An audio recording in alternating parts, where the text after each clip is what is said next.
High বন্ধুরা, কেমন আছো? তো আশা করি সবাই ভালো আছো। তো দেখাচ্ছি আমার প্রথমে বাজরিগার।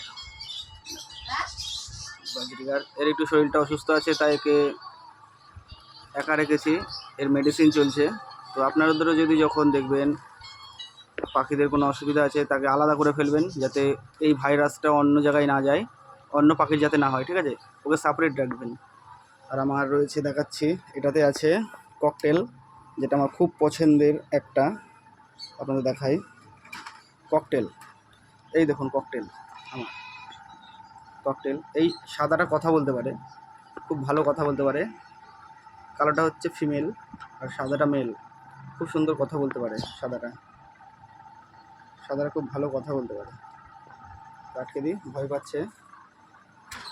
তো এরপরে দেখাবো আপনাদের আমার বদ্রি পাখির সেট আপ। তো বদ্রি পাখি দেখবেন, এই দেখুন, এগুলো আমার খুব পছন্দের একটা পাখি, বদ্রি পাখি। দেখুন, যারা ছোট কলোনি 5 জোড়া 10 জোড়া পুষতে চাইছেন, ঠিক আছে, তারা এরকম একটা ছোট কলোনি করবেন। 3 ফুট বাই 3 ফুট এটা আমার কলোনি, দেখতে পাচ্ছেন আশা করি। দেখাচ্ছি, 3 ফুট বাই 3 ফুট এটা আমার কলোনি। এইটা আমার নতুন পাখির সেট আপ, দেখতে পাচ্ছেন কত সুন্দর লাগছে এদেরকে। দেখুন, ভিডিওটা ভালো লাগলে লাইক কমেন্ট করবেন।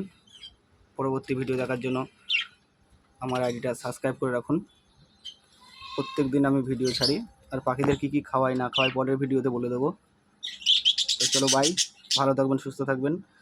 যারা বার্ড লাভার তারা একটা লাইক করে আমাকে ভালোবাসা জানাবেন।